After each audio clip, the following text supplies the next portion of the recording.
Hey everybody, welcome to the show. My name is Charlotte. I'm going to be your host for the next hour. I'm also the owner of the California Haunts Paranormal Investigation Team based out of Sacramento, California.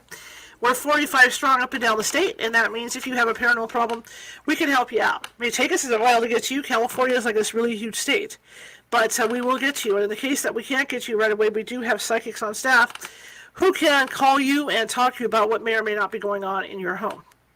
Okay? You can find us all over social media, whether it's TikTok or Facebook or wherever you may Google California Haunts Paranormal Investigation Team or California Haunts Radio, which is what's happening today. For those of you that don't know, this is our Sunday start to the weekend, or to the work week. And generally what we do is we read from a paranormal themed book. It could be real ghost stories. It could be pretend ghost stories. But hopefully what we're reading today is the real deal. It's Scottish Ghost Stories written by Elliot O'Donnell. It's just to let everybody know, so I don't have the TikTok or Facebook or police or any of that going on, is that these are from the Gutenberg archive, the Gutenberg project, which are books that were written in the early 1800s all the way up until 1940, and they are out of copyright. So it's okay to read these things online and not have to worry about any copyright on this. Welcome people on TikTok. I'm on my iPhone, so I can see your comments, but I can't read them. So bear with me. But I appreciate everybody being here. We're going to be reading for about an hour out of this book. Like I said, we do this every Sunday. It's kind of like a nice start to the weekend. If you're at home having dinner, you can listen in. You don't have to watch me. You can just kind of listen in, right? If you guys like what you hear, and that's going for Facebook, be sure to hit me a thumbs up, give me one of those happy heart things, or give me a smiley face. I'd really appreciate it. And comment in the chat room if you can, because what that does is that puts us higher in the FYPs over there, and that's just for Facebook and YouTube. That puts us higher in the FYPs, and that gets us out to more people.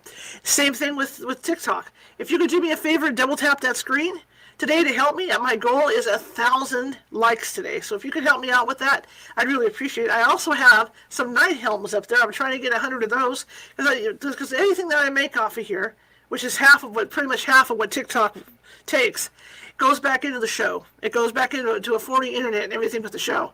So if you could do that, I'd really appreciate it, and just to help me out as well. If you like what you said. Every Sunday, we read ghost stories, and that's what we're doing today. I'm reading ghost stories. Thank you. I see some hearts going up. All right, Helen, double click there. Double click. Give me 1,000 hearts. I'd appreciate it. Appreciate it, and help me out with those nice helms. Okay, if you haven't done so already, please follow over at Facebook.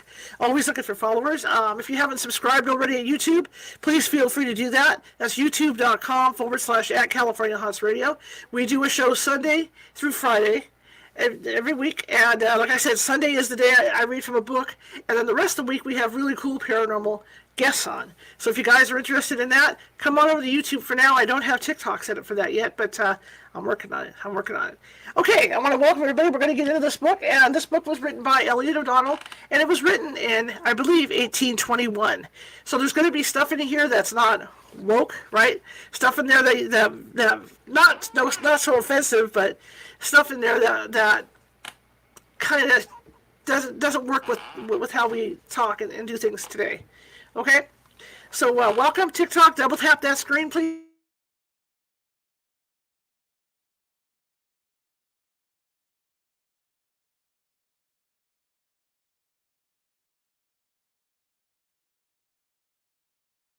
It's really crappy the past couple weeks. A lot going on in the news, so not so much for you, TikTok, but for everybody else that's watching me live on video, this is an issue. All right, so here we go, and keep double tapping that screen, and sit back, and it's going to be a nice hour of reading a book, and just sit back and enjoy the ride. Go grab a soda, go grab some popcorn, and let's do this. Let's do this. I see Maurice is in my chat room. Hello.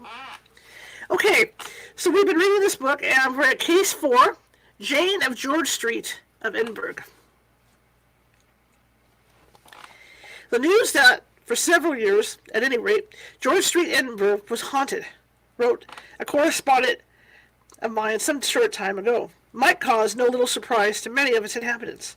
And my friend proceeded to relate his experience of the haunting, which I will reproduce as nearly as possible in his own words. I quote from memory, having foolishly destroyed the letter. I was walking in a leisurely way along George Street the other day, towards Strudels, where I get my cigars, and had arrived opposite number, they're not putting the number in, when I suddenly noticed, just ahead of me, a tall lady of remarkably graceful figure, clad in a costume which, even to an ignoramus in fashions like myself, seemed extraordinarily out of date. In my untechnical language, it consisted of a dark blue coat and skirt, trimmed with black braid. The coat had a very high collar, turned over to show a facing of blue velvet. Its sleeves were very full at the shoulders, and a band of blue velvet drew it tightly in at the waist. Moreover, unlike every other lady I saw, she wore a small hat, which I subsequently learned was a toga, with one white and one blue plume placed moderately high at the side. I'm going to enlarge this a little bit more so I can see what I'm doing, so give it a second. Takes it a couple seconds here. We hope.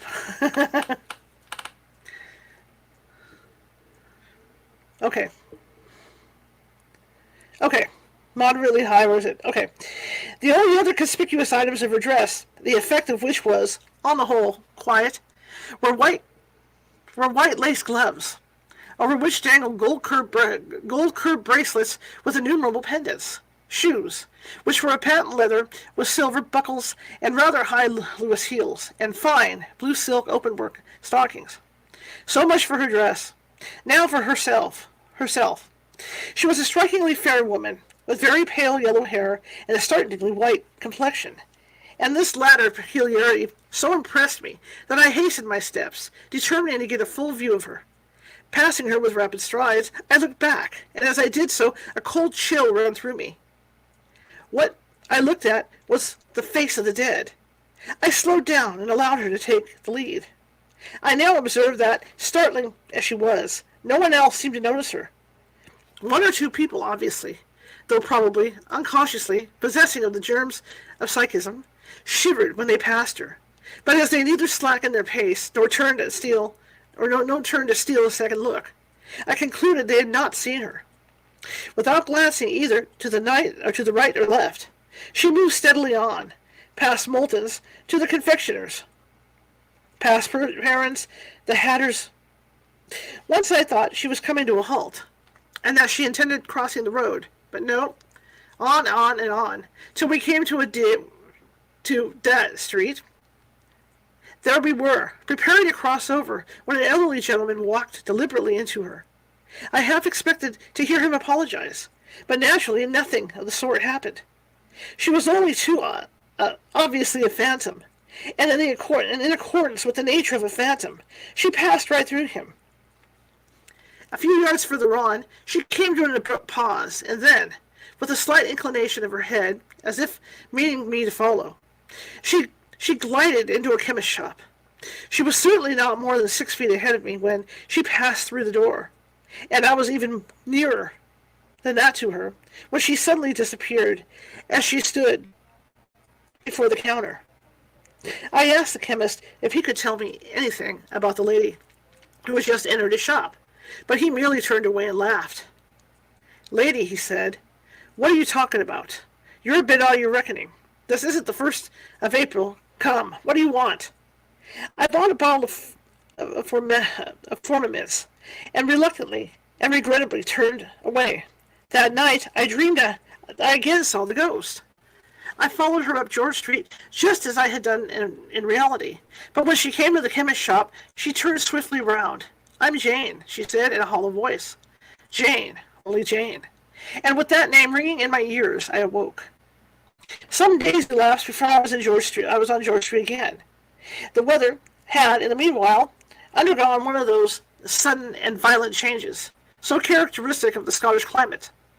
The locked gates of heaven had been opened, and the rain was descending in cataracts. The few pedestrians I encountered were enveloped in mackintoshes and carried huge umbrellas, through which the rain was soaking and pouring off from every point. Everything was wet. Everywhere was mud. The water, splashing upwards, saturated the tops of my boots and converted my trousers into soft sacks. Some weather isn't fit for dogs, but this weather wasn't good enough for tadpoles even. Fish would have kicked at it and kept in their holes. Imagine then what happened.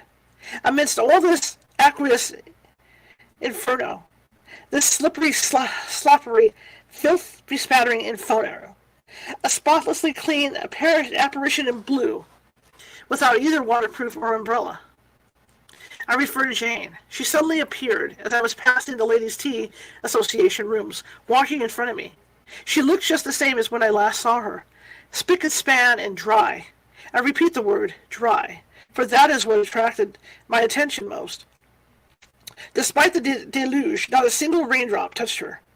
The plumes on her toque were splendidly erect and curly. Her shoe buckles sparkled. Her patent leathers were spotless, whilst the cloth of her coat and skirt looked as sheeny as if they had but just come from Keeley's.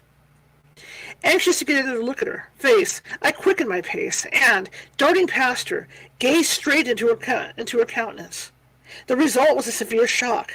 The terror of what I saw, the ghastly horror of her dead white face, sent me reeling across the pavement. I let her pass me, and impelled a sickly fascination followed in her. Impelled by a sickly fascination followed in her wake. Outside a jeweler's stood a hansom, quite a curiosity in these days of motors, and as Jane glided past, the horse shied. I've never seen an animal so terrified. We went on, and at the next crossing halted. A policeman had his hand up, checking the traffic. His glance fell on Jane. The effect was electrical. His eyes bulged, his cheeks whitened, his chest heaved. His hand dropped, and he would undoubtedly have fallen had not a good Samaritan, in the guise of a non-cyclical public house loafer, held him up. Jane was now close to the chemist, and it was with a sigh of relief that I saw her glide in and disappear. Had there been any doubt at all, after my first encounter with Jane, as to her being superphysical? There was certainly none now. The policeman's paroxysm of fear and the horse's fit of shying were facts. Who had produced them? I alone knew, and I knew for certain it was Jane. Both man and animal saw what I saw. Hence, a phantom was not as subjective. It was not illusionary. It was a bona fide spirit manifestation, a visitant from the other world, the world of earthbound souls. Jane fascinated me. I made endless researches in connection with her, and, in answer to one of my inquiries, I was informed that 18 years ago, that is to say, about the time Jane's dress was in fashion, the chemist shop had been occupied by a dressmaker of the name of Bosworth. I hunted up Miss Bosworth's address and called on her. She had retired from the business and was living in St. Michael's Road, Bournemouth. I came to the point straight. "Can you give me any information," I asked, "about a lady whose Christian name was Jane?" "That sounds vague," Miss Bosworth said. "I've met a good many Janes in my time, but not Janes with pale yellow hair and white eyebrows and eyelashes." And I described her in detail. "How do you come to know about her?" Miss Bosworth said, after a long pause. "Because," I replied, with a certain slowness and deliberation characteristic of me, "because I've seen her ghost." Of course I knew Miss Bosworth was no skeptic. The moment my eyes rested on her, I saw she was psychic, and that the superphysical world was often at her elbow. Accordingly, I was not in the least surprised at her look of horror. "What?" she exclaimed. "Is she still there?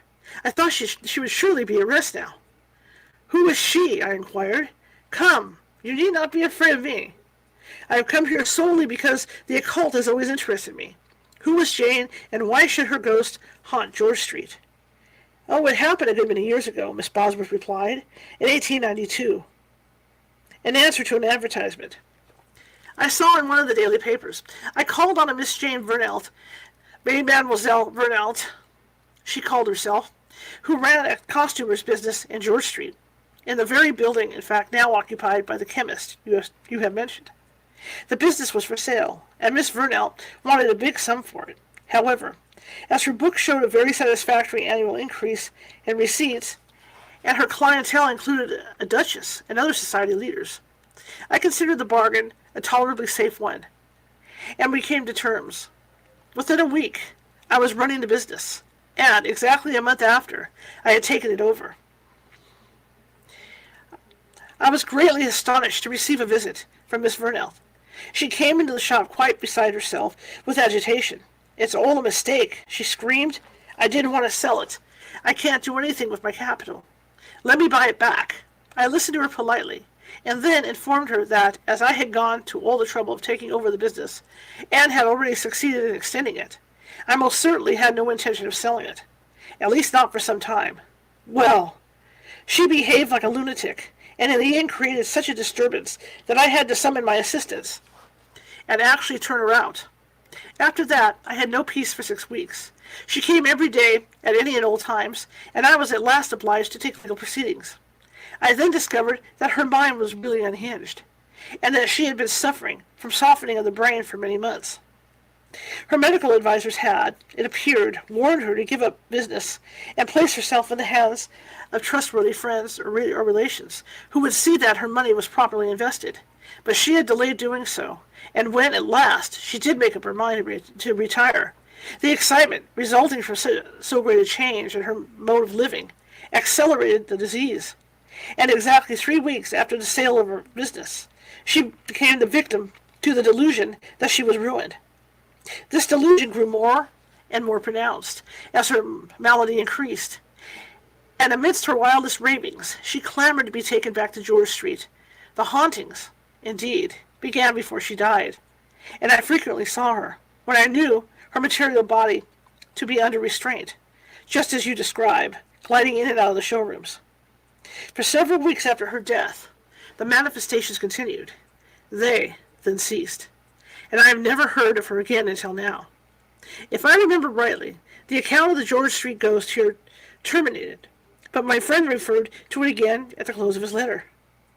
"Since my return to Scotland," he wrote, "I have frequently visited George Street, almost daily, but I have not seen Jane. I only hope that her poor distracted spirit has at last found rest." And with this kindly sentiment, my correspondence concluded. That was pretty cool, pretty cool. Again, if you guys like what you're hearing, double tap that screen. I'll be reading for at least another 45 minutes, and I just love doing this, and this is what we do every Sunday. Facebook, everybody over there that's watching, show me some love, you guys. Case 5, the sallow-faced woman of number Forest Road, Edinburgh. Again, these have been transcribed from old books, so there's stuff missing in them, so you have to bear with me when I'm reading this. So here we go. And these are, again, for everybody that's listening, these are free of copyright, so. Okay. The public, unfortunately, includes a certain set of people of the middle class, very middle-ish, who are ever on the lookout for some opportunity, however slight and seemingly remote, of bettering themselves socially, and learning that those in a higher strata of society are interested in the supernatural, they think that they may possibly get in touch with them by working up a little local reputation for cyclical research. I have often had letters from this type of pusher, letters from genuine believers in the occult I always welcome, stating that they have been greatly interested in my books. Would I be so very kind as to grant them a brief interview, or permit them to accompany me to a haunted house, or give them certain information with regard to Lady So-and-so, whom they have long wanted to know? Occasionally, I have been so taken in as to give permission to the writer to call on me, and almost always I have bitterly repented. The wily one, no matter how wily, cannot conceal the cloven hoof for long. And he has either tried to thrust himself into the bosom of my family, or has written to my neighbors, declaring himself to be my dearest friend, and when, in desperation, I have shown him a cold shoulder, he has attacked me virulently in some rag of a local paper, the proprietor, editor, or office boy, of which happens to be one of his own clique. I have even known an instance where this type of person has, through trickery, actually gained access to some notoriously haunted house, and from its owners, the family he has long had his eyes on, from a motive anything but psychic, has ferreted out the secret and private history of the haunting. Then, when he has been found out and forced to see that his friendship is not wanted, he has, in revenge for the slight unblushingly, revealed the facts that were only entrusted to him in the strictest confidence, and, through influence with the lower stratum of the press, caused a most glaring and sensational account of the ghost to be published. With such a case in view, I cannot be surprised that possessors of family ghosts and haunted houses should show the greatest reluctance to be approached on the subject, save by those they feel assured will treat it with the utmost delicacy. But I have quoted the above breach of confidence merely to give another reason for my constant use of fictitious names with regard to people and places, and having done so, I hope to some purpose, I will proceed with the following story. Miss Dulcie Vincent, some of whose reminiscences appeared in my book of ghostly phenomena last year, is nearly connected with Lady Adelaide Minkin, who owns a considerable amount of house property, including number blank Forest Road in Edinburgh, and whose yacht at Cowes is the envy of all who have cruised in her. 3 years ago, Lady Adela stayed at number Forest Road. She had heard that the house was haunted, and was anxious to put it to the test. Lady Adela was perfectly open-minded. She had never experienced any occult phenomena herself, but, very rationally, she did not consider that her non-acquaintance with the superphysical in any way negatived the evidence of those who declared that they had witnessed manifestations. Their statements, she reasoned, were just as worthy of credence as hers. She thus commenced her occupation of the house with a perfectly unbiased mind, resolved to stay there for at least a year, so as to give it a fair trial. The hauntings, she was told, were at their height in the late summer and early autumn. It is, I think, unnecessary to enter in any detailed description of her house. In appearance, it differed very little, if at all, from those adjoining it. In construction, it was as if anything, a trifle larger. The basement, which included the usual kitchen, offices, and cellars, was very dark, and the atmosphere, after sunset on Fridays, only on Fridays, was tainted with the smell of damp earth, shockingly damp earth, and of sweet and nauseating something that greatly puzzled Lady Adela. All the rooms in the house were of fair dimensions and cheerful, excepting on this particular evening of the week. A distinct gloom settled on them then, and the strangest of shadows were seen playing about the passages and on the landings. It may be fancy, Lady Adela said to herself, merely fancy, and, after all, if I encounter nothing worse than a weekly menu of aromatic smells and easily digested shadows, I shall not suffer any harm. But it was early summer then. The psychic season had yet to come. As the weeks went by, the shadows and the smell grew more and more pronounced, and by the arrival of August had become so emphatic that Lady Adela could not help thinking that they were both hostile and aggressive. About 8 o'clock on the evening of the second Friday in the month, Lady Adela was purposefully alone in the basement of the house. The servants especially irritated her. Like the majority of present-day domestics, products of the county council schools, they were so intensely supercilious. Wow, I've never seen that word before. Supercilious and silly. And Lady Adela felt that their presence in the house minimized her chances of seeing the ghost.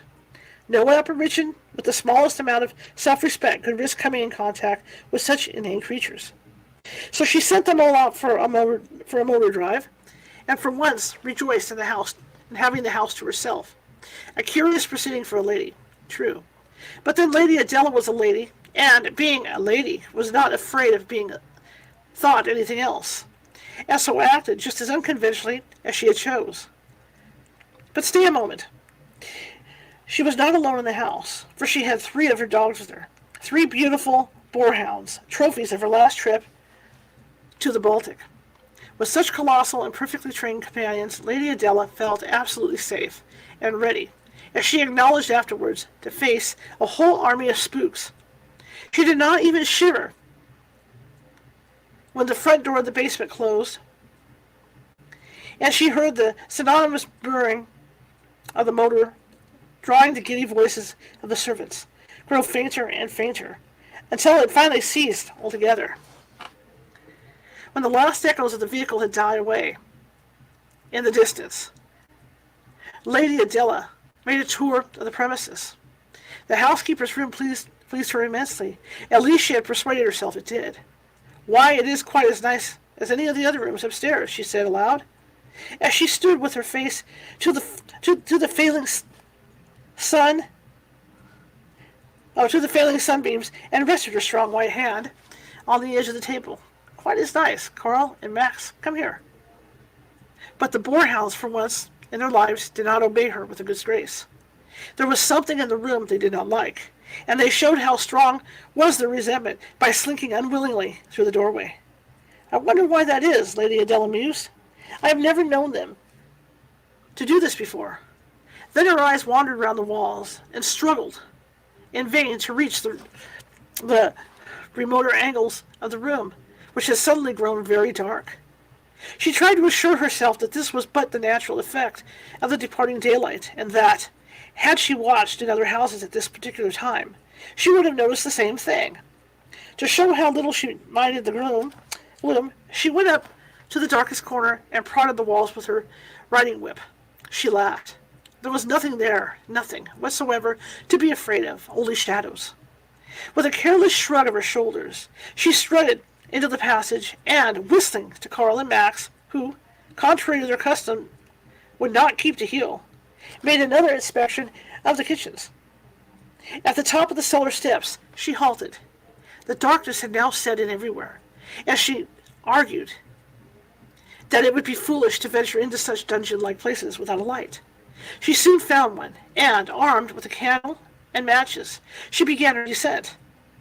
There were several cellars, and they presented such a dismal dark appearance that she instinctively drew her skirts tightly round her, and exchanged the slender riding whip for a poker. I would too. She whistled again to her dogs, and did not answer, so she called them both by the name angrily. But for some reason, some quite unaccountable reason, she told herself they would not come. She ransacked her mind to recall some popular operatic air, and although she knew scores, she could not remember one. Indeed, the only air that filtered back to her was one she detested, a vaudeville tune she had heard 3 nights in succession, when she was staying with a student friend in the Latin Quarter in Paris. She hummed it loudly, however, and, holding the lighted candle high above her head, walked down the steps. At the bottom, she stood still and listened.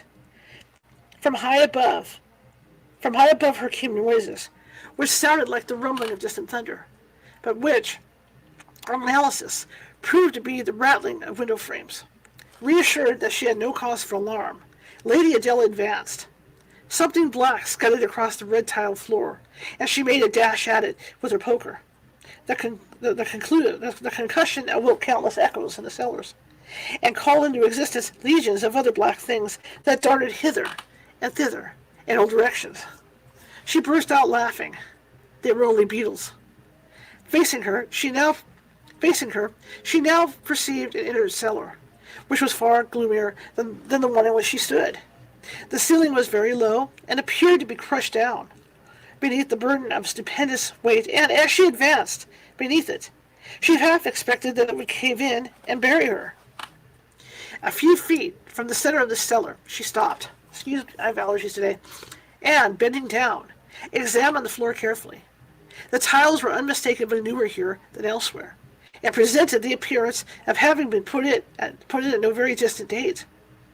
The dampness of the atmosphere was intense, a fact which struck Lady Adela as somewhat odd, since the floor and walls looked singularly dry. To find out if this were the case, she ran her fingers over the walls, and, on removing them, found they showed no signs of moisture. Then she rapped the floor and walls, and could discover no indications of hollowness. She sniffed the air, and a great wave of something sweet and sickly half choked her. She drew out her handkerchief and beat the air vigorously with it, but the smell remained, and she could not in any way account for it. She turned to leave the cellar, and the flame of her candle burned blue. Then, for the first time that evening, almost indeed, for the first time in her life, she felt afraid. So afraid that she made no attempt to diagnose her fear. She understood the dog's feelings now, and caught herself wondering how much they knew. She whistled to them again, not because she thought they would respond. She knew only too well they would not, but because she wanted company, even the company of her own voice. And she had some faint hope, too, that whatever might be with her in the cellar would not so readily disclose itself, if she made a noise. The one cellar was past, and she was nearly across the floor of the other when she heard a crash. The candle dropped from her hand, and all the blood in her body rushed to her heart. She could never have imagined it was so terrible to be frightened. She tried to pull herself together and be calm, but she was no longer mistress of her limbs. Her knees knocked together, and her hands shook. It was only the dogs, she feebly told herself. I will call them. But when she opened her mouth, she found her throat was paralyzed. Not a syllable would come out. She knew, too, that she had lied, and that the hounds could not have been responsible for that noise. It was like nothing she had ever heard before, nothing she could imagine. And although she struggled hard against the idea, she could not help associating the sound with the cause of the candle burning blue and the sweet, sickly smell. Incapable of moving a step, she was forced to listen in breathless expectancy for a reoccurrence of the crash. Her thoughts became ghastly. The inky sea of darkness that hemmed her in on every side suggested every sort of ghoulish possibility, and with each pulsation of her overstrained heart, her flesh crawled.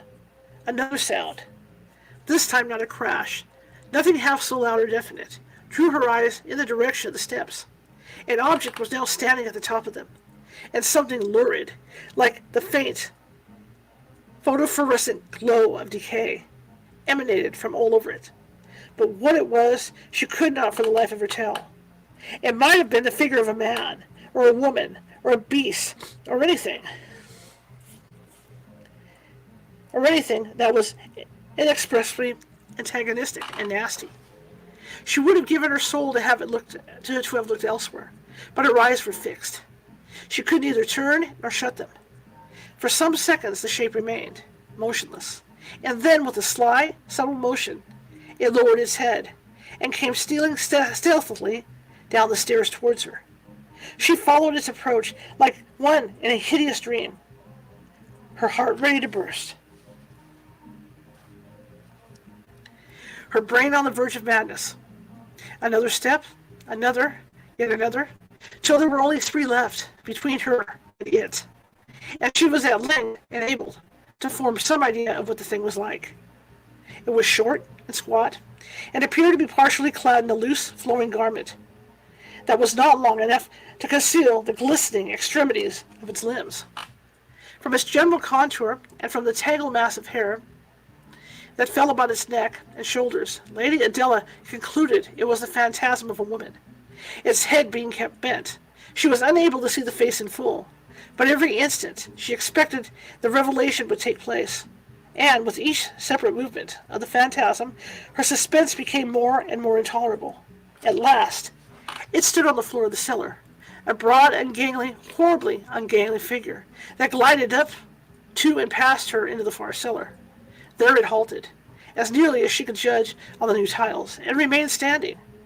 As she gazed at it, too fascinated to remove her eyes, there was a loud, reverberating crash, a hideous sound of wrenching and tearing, and the whole of the ceiling of the inner chamber came down with an appalling roar. Lady Adela thinks that she must then have fainted, for she distinctly remembers falling into what seemed to her a black, interminable abyss. When she recovered consciousness, she was lying on the tiles, and all around her was still and normal. She got up, found and lighted her candle, and spent the rest of the evening without further adventure in the drawing room. All the week, Lady Adela struggled hard to master the nerve to spend another evening alone in the house. And when Friday came, she succumbed to her fears. The servants were poor, foolish things, but it was nice to feel that there was something in the house besides ghosts. She sat reading in the drawing room till late that night, and when she lolled out of the window to take a farewell look at the sky and stars before retiring to rest, the sounds of traffic had completely ceased, and the whole city lay bathed in refreshing silence.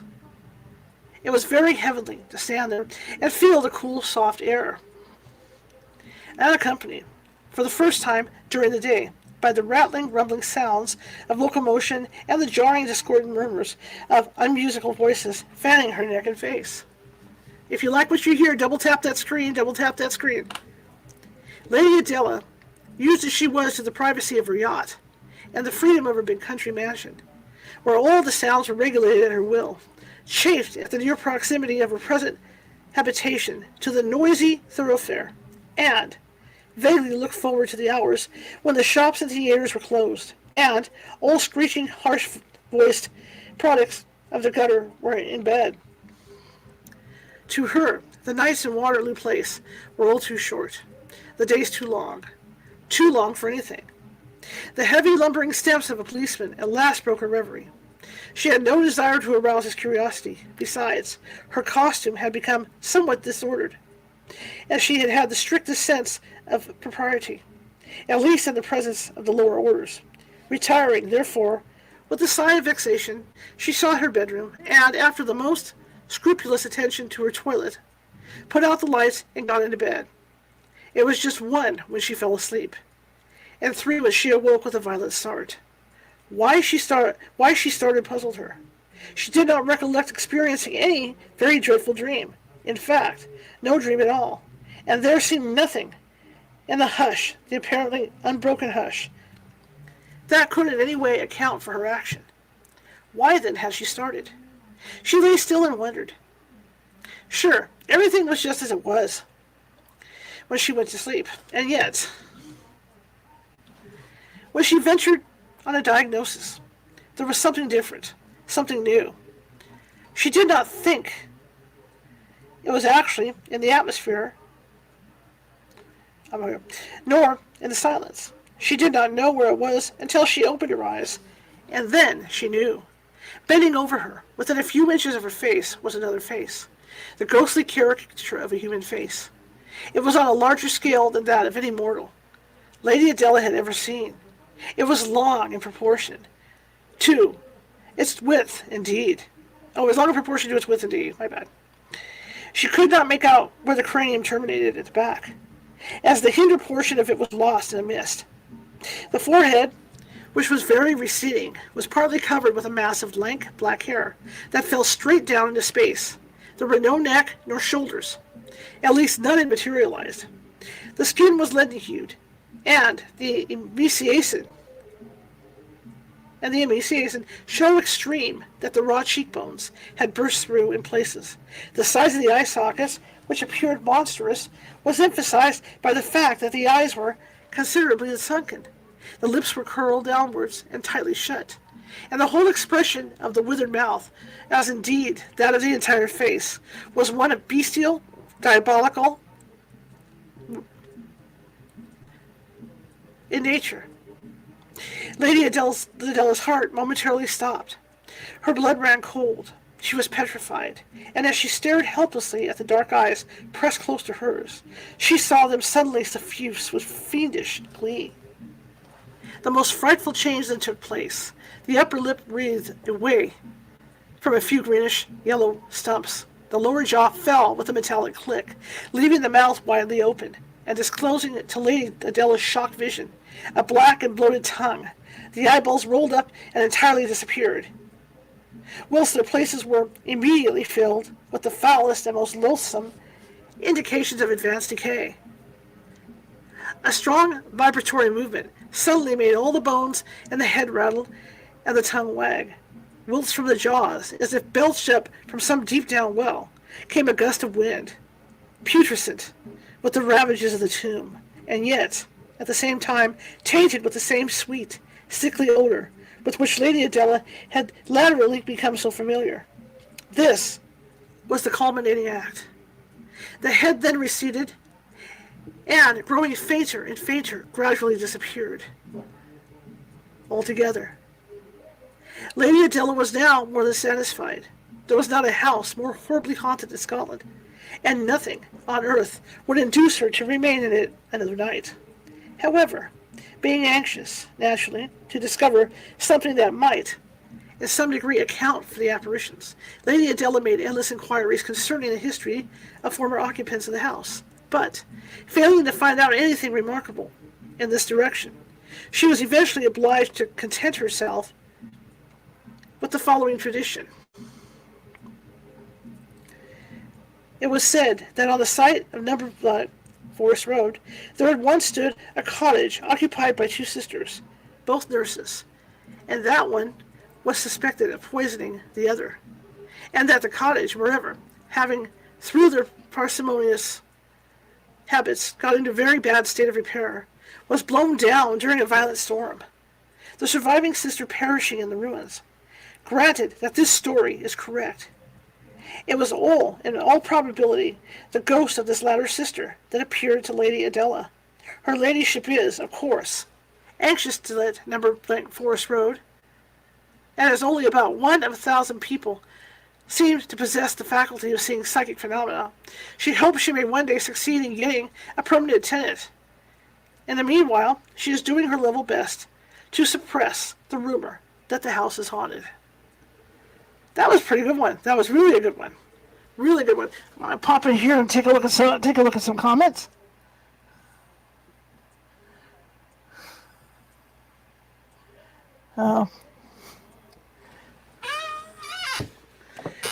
Okay.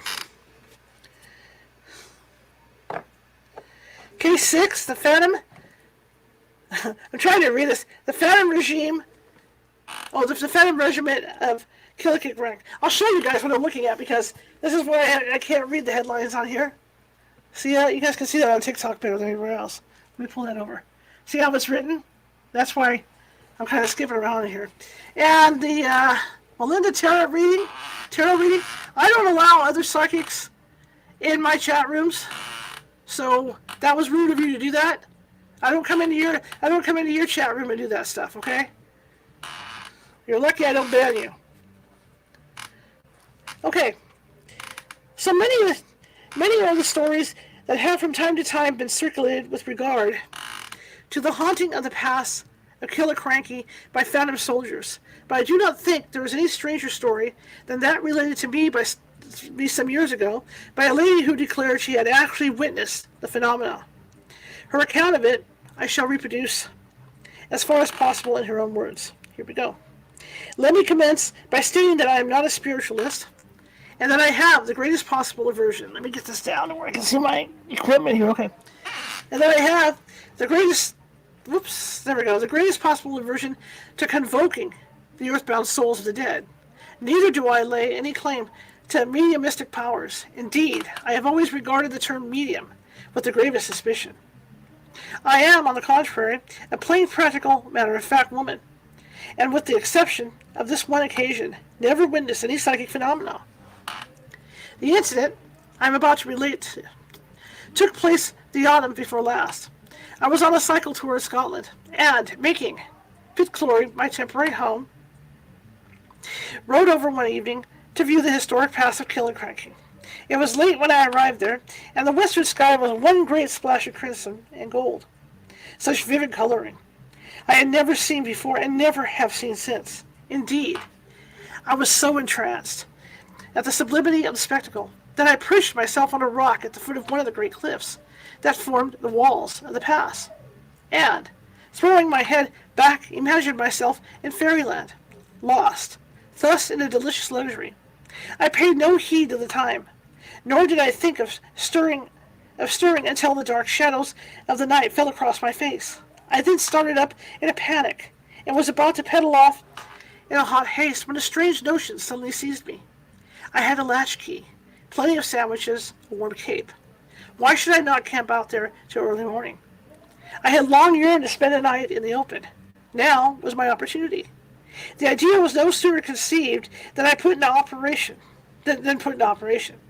Selecting the most comfortable-looking boulder I could see, I scrambled onto the top of it, and with my cloak drawn tightly over my back and shoulders, commenced my vigil. The cold mountain air, sweet with the perfume of gorse and heather, intoxicated me, and I gradually sank into a heavy torpor, from which I was abruptly aroused by a dull boom. that I had once associated with distant musket fire. All was then still as the grave, and on glancing at the watch I wore strapped on my wrist, I saw it was 2 o'clock.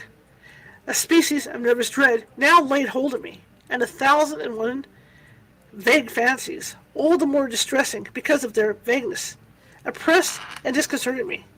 Moreover, I was impressed for the first time with the extraordinary solitude that seemed to belong to a period far other than the present. And as I glanced around at the solitary pines and gleaming boulders, I more than half expected to see the wild, ferocious face of some robber chief, some fierce yet fascinating hero of Sir Walter Scott's peering at me from behind them.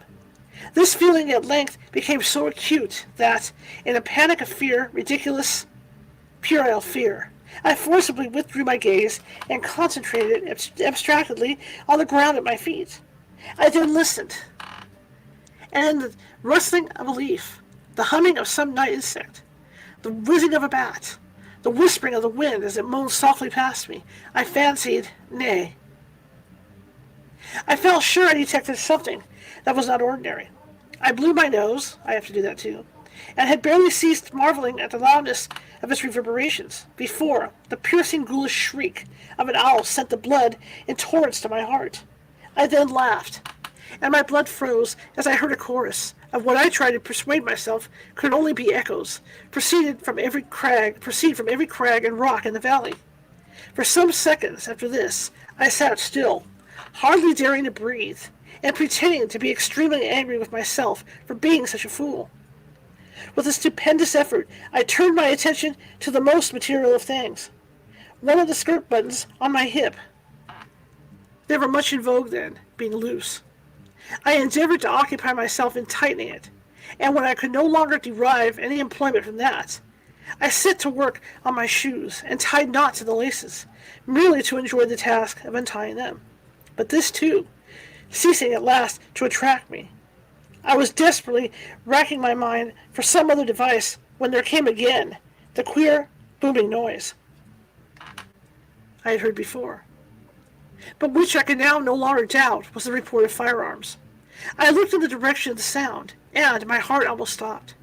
Racing towards me, as if not merely for his life, but his soul, came the figure of a Highlander.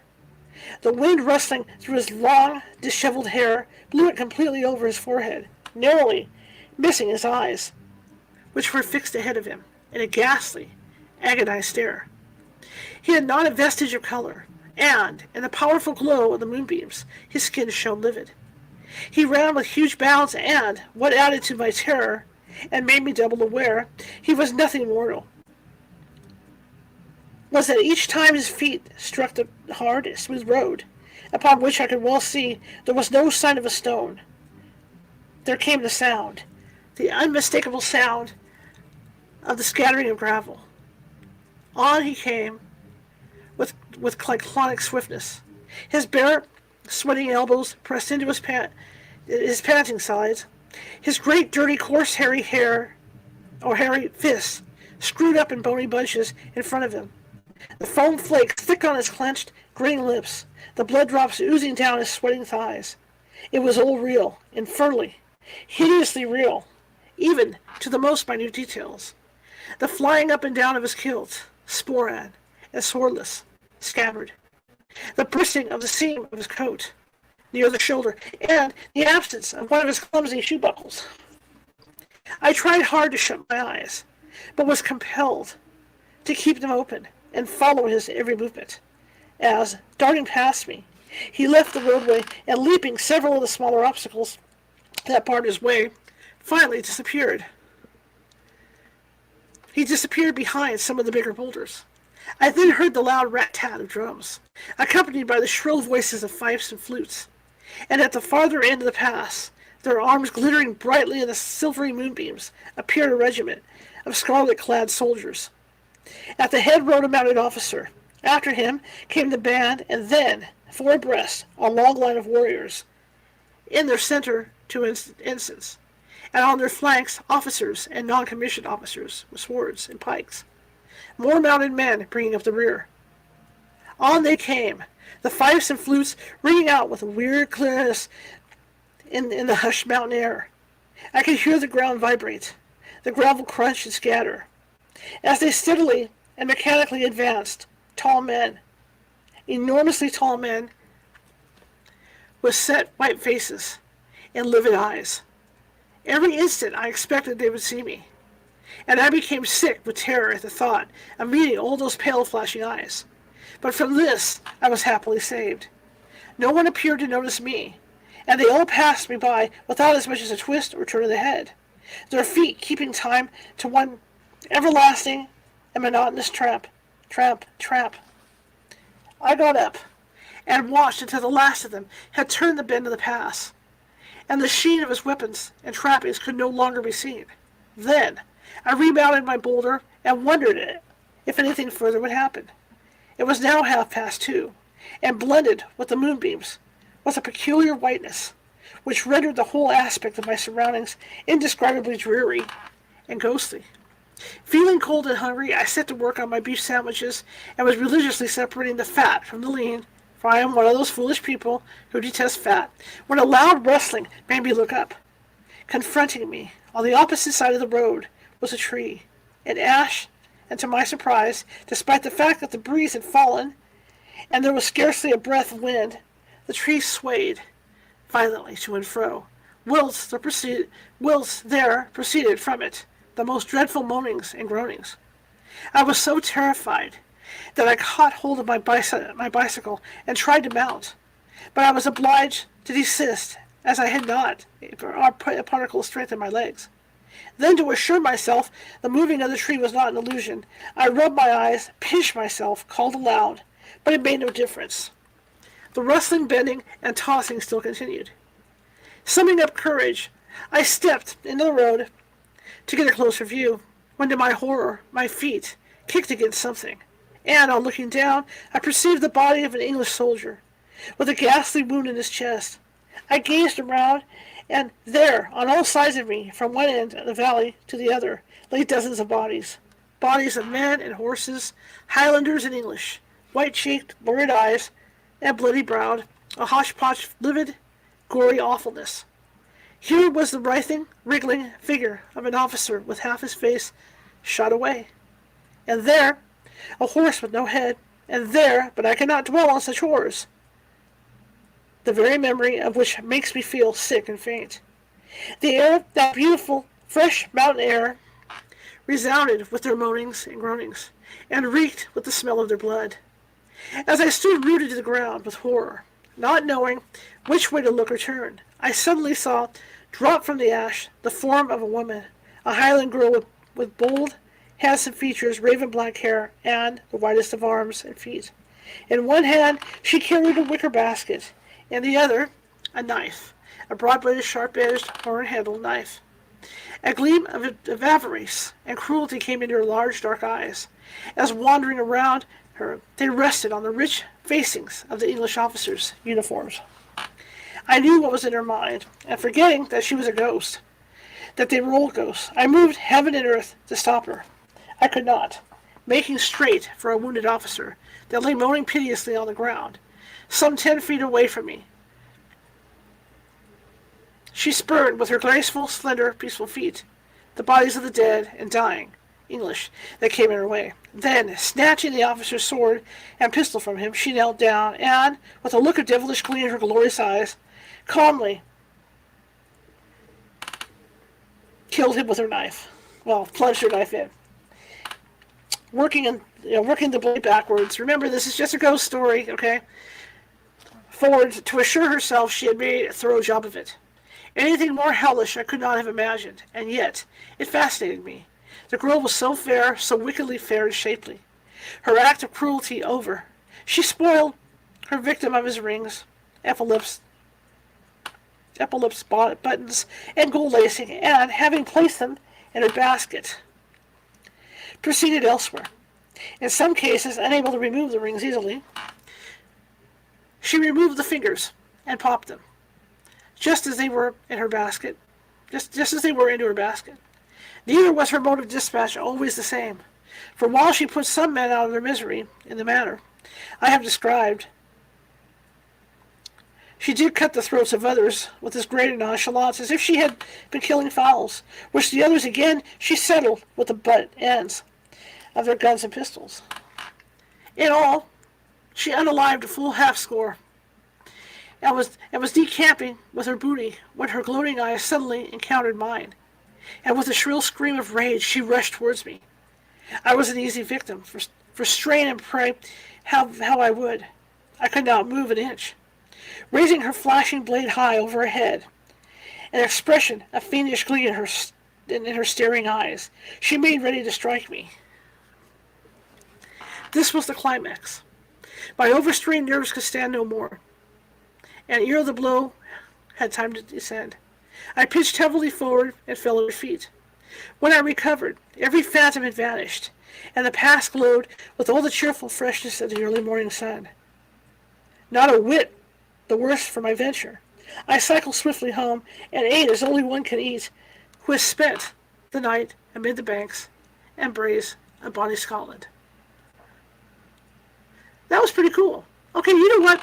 We're going to be starting another one here, and I think I should just stop at this point so we can continue next Sunday with with day 3. Let me put this down here real quick. I want to thank everybody for coming today. I really appreciate it. If you like what you saw tonight, please leave me a couple leave me some thumbs up, some happy hearts, things like that over Facebook and YouTube. Over here on TikTok, if you like what you saw and heard, please double tap that screen. I really appreciate it. And if you can find it in your heart to help me with my goal of 100 night helms, that would be great too.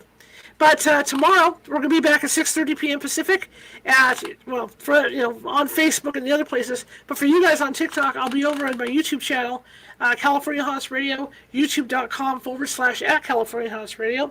Reunion Nancy Matz is going to be with us, and we're going to be talking about what kind of manifestations you can see, if you're lucky enough to see, when you visit a cemetery. What's out there in cemeteries that you might run into.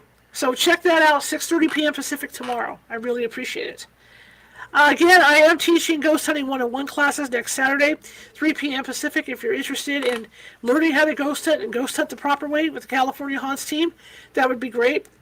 Head on over to the California Haunts Paranormal Investigation Team meetup page and go to events, and you'll see it sitting there for Saturday. And sign on up. But anyway, I want to thank you all for coming tonight. I really appreciate it. And thank you. TikTok, thank you.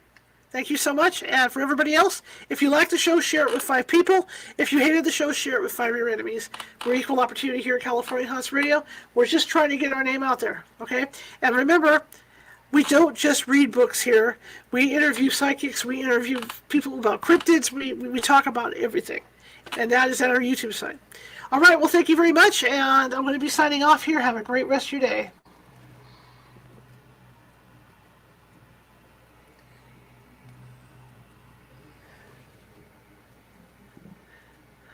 Okay, guys, that's it. I will see you tomorrow at 6:30 p.m. Pacific. And again, Melinda, that was bad form. We don't do that stuff here, okay? We do not do that kind of thing here. All right, I'll see you guys tomorrow, 6:30 p.m. Pacific. Have a great rest of your evening. Bye.